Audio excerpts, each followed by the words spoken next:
السلام عليكم ورحمة الله وبركاته أصدقائنا وأحبابنا متابعينا من كل مكان. متابعي القصر للستائر والمفروشات الحديثة محمد أبو الحسن، أهلا وسهلا ومرحبا بكم وما أحدث إنتاجنا من المجالس العربية والخليجية واليمنية والسعودية والمغربية. معنا النهاردة مجلس عربي ارتفاع الشلتة بتاعته 20 سنتي. الشلتة اللي بنقعد عليها دي ارتفاعها 20 سنتي متقسمة على 2 دوران من قدام.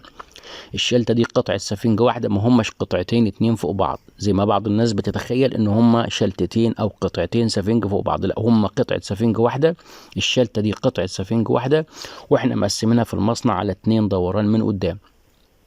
مسند الظهر في دورة واحدة من فوق، تكات الإيد اللي هي المشطوفة. المجلس كله معمول من القماش البني العسلي، السيلفا العسلي، ومعمول من السفنج الريبوند الكثافة 90 اللي احنا شفناها قبل كده في أكتر من فيديو على قناتنا على اليوتيوب وعلى صفحتنا على فيسبوك. اللي حابب يشوف السفنج الريبوند يرجع لفيديوهاتنا القديمة.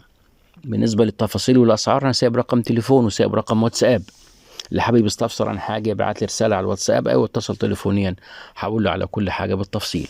كان مجلس النهارده. ما تنساش فضلا وكرما تعمل لنا إعجاب للفيديو وتشترك في قناتنا على اليوتيوب وصفحتنا على فيسبوك عشان يوصلك كل جديد من عندنا. شكرا لكم والسلام عليكم ورحمة الله وبركاته.